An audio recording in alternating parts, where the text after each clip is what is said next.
বন্ধুরা, good morning. সবাই কেমন আছো? আশা করছি সবাই ভীষণ ভালো আছো। তুলি সংসারে সবাইকে অনেক অনেক ওয়েলকাম।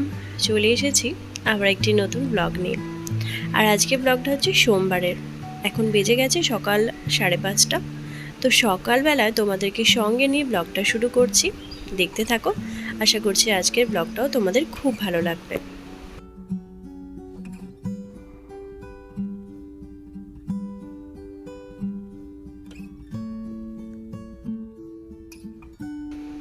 আজ সকালবেলা কিন্তু অনেকটা আগে সময় ঘুমটা ভেঙে গেছে, অনেকটা সময় আগে।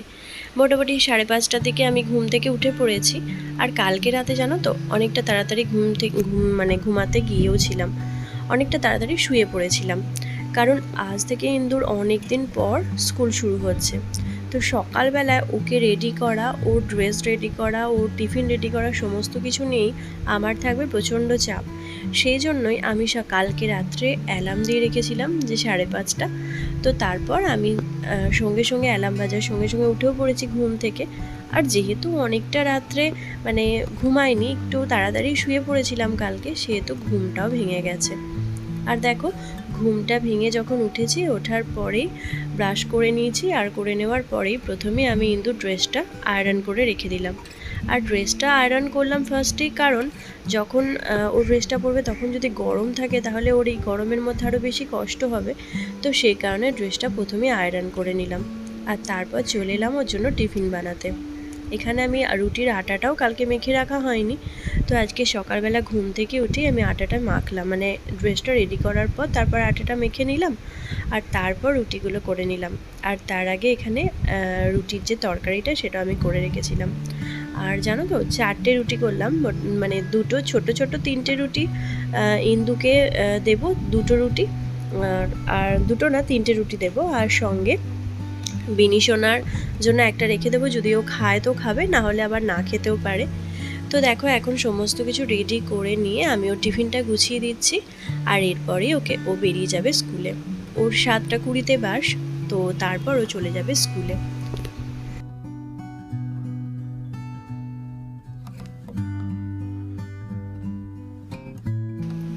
তো ইন্দু বেরিয়ে যাওয়ার পর কিন্তু আমার এখানে ছিল অনেক কাজ, যেমন এই যে ঘরটার পরিষ্কার পরিচ্ছন্ন করা। আর আজকে আমি আরও একটা কাজ করব, সেটা ঠিক করেই রেখেছি। আর তারও আগে একটা কথা বলি, যে আজকে জানো তো, আমার ঘুম ভাঙার সঙ্গে সঙ্গেই আমার বিনিশোনা ঘুম থেকে উঠে পড়েছে। আমি যেই বিছানা থেকে নেমে এসেছি, সঙ্গে সঙ্গে ও নেমে চলে এসেছে। আর তারপর কি, আমার পেছন পেছন ঘুরে দিদির টিফিন বানানো, দিদির ড্রেস রেডি করা, সেই সমস্ত কিছু দেখছিল। আর মাঝে মাঝে বলছিল ওকে কোলে নিতে। কিন্তু ধরো, আমার তো সেই সময়টা প্রচণ্ড চাপ ছিল। তো একবার করে ওকে কোলে নিয়ে রান্না করছিলাম, আবার মাঝে মাঝে নামিয়ে দিচ্ছিলাম। তো তারপর ওর পাপা উঠে গিয়েছিল 6টার দিকে। তো তারপর ওর পাপাই ওকে নিয়েছিল। আর তার মাঝখানে আমি ইন্দুর সমস্ত কিছু রেডিও করে দিয়েছিলাম। আর বিনিও গেছে জানো তো ইন্দুকে স্কুলে স্কুল বাসে চাপাতে। কারণ সকালবেলা উঠিয়েও বায়না জুড়েছে যে ও দিদির সঙ্গে স্কুল যাবে। আর কি, যদি বায়না একবার জোরে, তাহলে এত কান্নাকাটি করবে ইন্দু স্কুল বেরিয়ে যাওয়ার পর। সে ভয়তেই আমি ওর পাপাকে বললাম যে ওকে স্কুলে নিয়ে যাওয়ার জন্য। ওই স্কুল বাসে যেখানে তুলে দিয়ে আসবে, সেখান থেকে আবার বিনিকে নিয়ে চলে আসবে। তো ইন্দু তো স্কুল বেরিয়ে গেছে। এখানে বিছানা টিছানা আমি গুছিয়ে নিয়েছি। আর এই যে, যখন স্কুল গেছে তখন ব্যাগটা আমি গোছাচ্ছিলাম, কিন্তু ওনার পোষালো না, ওনাকে নিজেকেই ব্যাগ গোছাতে হবে। একটা যদিও ভালো যে নিজে নিজে ব্যাগটা গুছিয়ে নিলে অনেকটা ভালো, কিন্তু ওটা যদি আগের দিন রাত্রে করে রাখে তাহলে সেটাই ভালো হয়। আগের দিন রাত্রে বেশিরভাগ করেও রাখে, মাঝে মধ্যে আবার বদমাইশিও করে। যাই হোক, ও বইয়ের তাকটা একদম এলোমেলো করে রেখে দিয়ে চলে গিয়েছিল। খাতা তো সমস্ত কিছু বিছানার উপর নামিয়ে দিয়ে গিয়েছিল। আমি সমস্ত কিছু রেডি করে তারপরে এই যে বইয়ের তাকটা একটু মুছে নিলাম। আর সঙ্গে বইগুলো গুছিয়ে সুন্দর করে রেখে দেব। কিন্তু এই যতটুকু ও থাকবে না ততটুকু, আবার এসে যখন পড়তে যাবে আবার ওলঢাল করে দেবে, এলোমেলো সমস্ত কিছু করে দেবে। সারাদিন এই সমস্ত কিছুই করতে থাকে। কি করবে বলো, বারবার এরকম করে, বলিও না কিছু। আসলে ওরাও তো বাচ্চা, কিছু নিয়ে ওদেরকে থাকতেই হবে। সেই হিসেবে আমি আর চট করে বকাবকিটা করি না। যাই হোক, এখানে এই ঘরটা পরিষ্কার করে নিয়েছি। আর মোটামুটি কম্পিউটার টেবিলটা একটু মুছে নিলেই এই ঘরের কাজটা আমার শেষ। আর সঙ্গে যে কাজটা আজকে করব বলছিলাম, সেটা হচ্ছে ওই ঘরটা আজকে ক্লিন করব।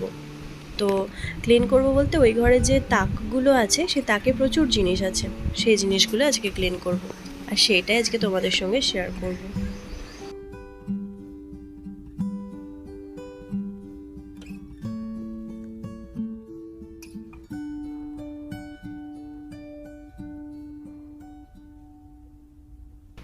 আর জানো তো, এই যে তাকগুলো আমি পরিষ্কার করবো বলছিলাম, এগুলো হচ্ছে সেই তাকগুলো। প্রচুর জিনিস আছে আর প্রচুর ধুলোও পড়েছে, তো সেগুলোই গুছিয়ে নেব। আমি চেষ্টা করি এগুলো মাসে 2বার করে পরিষ্কার করার, আর করেও থাকি, কিন্তু তা সত্ত্বেও ধুলো পড়ে যায়।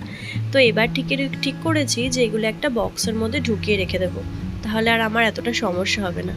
আসলে আমি সব কিছু গুছিয়ে রাখি, কিন্তু ওই সবাই মিলে এটা ওটা নিয়ে এটা ওটা করতে গেলে না ওলঢাল করে দেয়, তো সেভাবেই সমস্যাটা হয়ে যায়। যাই হোক, একটা বক্সের মধ্যে যদি রেখে দেওয়া যায় তাহলে হয়তো এতটা ওলঢাল হবে না। দেখা যাক কতটা কি হয়। আর এটাই ঘরটা আমি ক্লিন করব, সেটা আমি কাল থেকে ঠিক করে রেখেছিলাম, কারণ আগে থেকে যদি না ঠিক করে রাখা যায় না তো কোনো কিছুই হয়ে ওঠে না। তো আগে থেকে আমি ঠিক করে রেখেছিলাম যে এই জিনিসগুলো মানে আজকে এই ঘরটা এখানটা পরিষ্কার করব। আর যদিও আজকে ছিল প্রচণ্ড গরম, মানে গরমে কিন্তু আমার প্রচণ্ড কষ্ট হয়েছে, কিন্তু কষ্ট হলেও কি হবে, করতে তো হবেই বলো।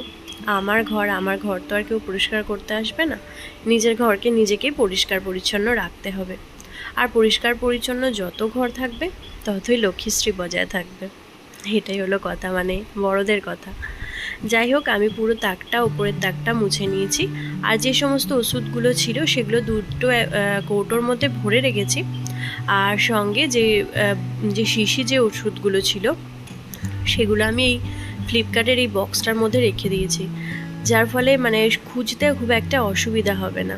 আমি বক্স আমার কাছে আছে এক্সট্রা, কিন্তু ওই বক্সগুলো আমার খুব দরকারি, সেই জন্য আমি এই বক্সটার মধ্যে রেখে দিলাম, খুব একটা এটা প্রয়োজন পড়বে না। আর ওই যে ধুলো পড়লে মুছে নিলেই হয়ে যাবে। আর দেখো, পরিষ্কার পরিচ্ছন্ন করে নিয়েছি ওই র্যাকটা, তারপরে যে এটা ওর নিচে তাক, তো এই তাকটাতেও খুব ধুলো হয়েছে।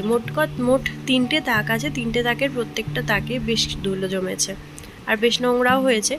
তো একটু বেশি পরিশ্রম আমাকে করতে হয়েছে, আর তার সঙ্গে বেশি গরমটাও লেগেছে।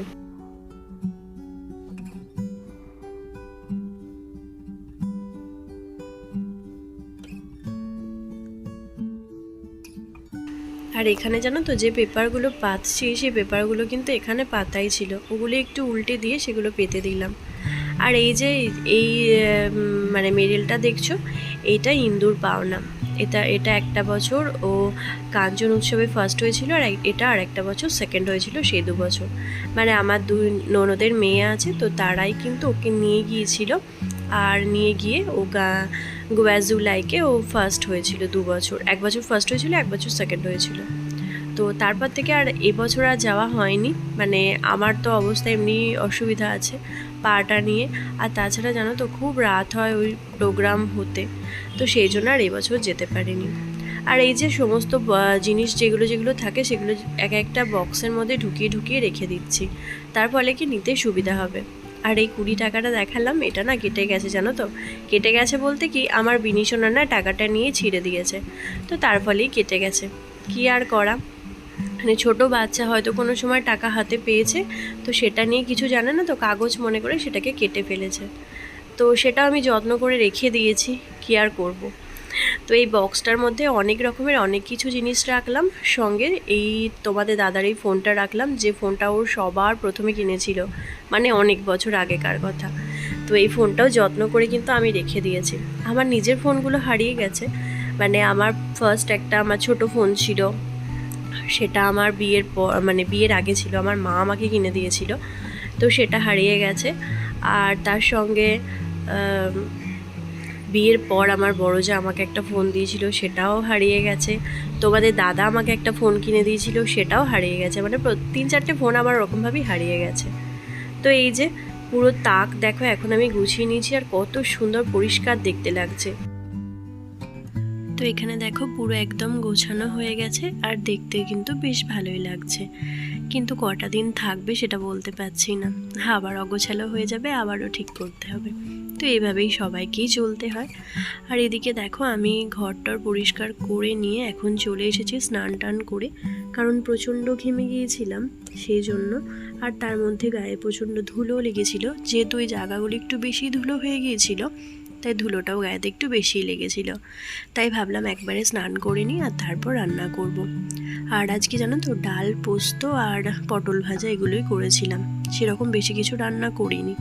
আর এই পোস্তটারও আমি আলুটা একটু কুকারে সিটি দিয়ে নিয়েছিলাম, যার ফলে মানে বেশি সময়ও লাগেনি রান্না করতে।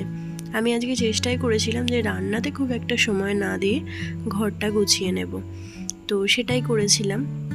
তো মোটামুটি পোস্তটা এখানে হয়ে গেছে, আর ডালটা আর পটল ভাজাটা করে নিলে আমার রান্নাবান্না কমপ্লিট। তো চলো, আর আজকের ব্লগটা যারা যারা দেখছো কেমন লাগছে অবশ্যই আমাকে কমেন্টের মাধ্যমে জানাবে। আর দেখলে যে পোস্তটা নামানোর আগে আমি একটু তেল দিয়ে দিলাম, কাঁচা তেল। পোস্ততে জানো তো কাঁচা তেল দিলে কিন্তু খেতে কিন্তু বেশ ভালো লাগে, আমার তো খুবই ভালো লাগে, কারণ ওই যে কাঁচা তেলের একটা বেশ ঝাঁঝ ওঠে, ওই ঝাঁঝটাতেই মনে হয় খুব ভালো লাগে। যদিও আলু পোস্ত খুব একটা পছন্দ করি না, কিন্তু তাড়াহুড়ো রান্নার মধ্যে কিন্তু এই আলু পোস্ত ডালটা কিন্তু একদম মানে পারফেক্ট। তো এখানে এই যে এখন খাবার টাবার বেড়ে নেবো, মানে একদম রেডি করে নিয়ে চলে এসেছি, এবার আমরা খেয়ে নেব। আর আজকের ব্লগটা এতটুকুই, কেমন লাগলো অবশ্যই জানিও, ভালো লাগলে একটা কমেন্ট করো। আর আজকের মতো তাহলে টাটা। আর খাবার সময় সঙ্গে একটু আমও কেটে নিয়েছিলাম। তো চলো বন্ধুরা, আজকে টাটা, সবাই ভালো থেকো, সুস্থ থেকো, দেখা হবে আবারও নতুন ব্লগে।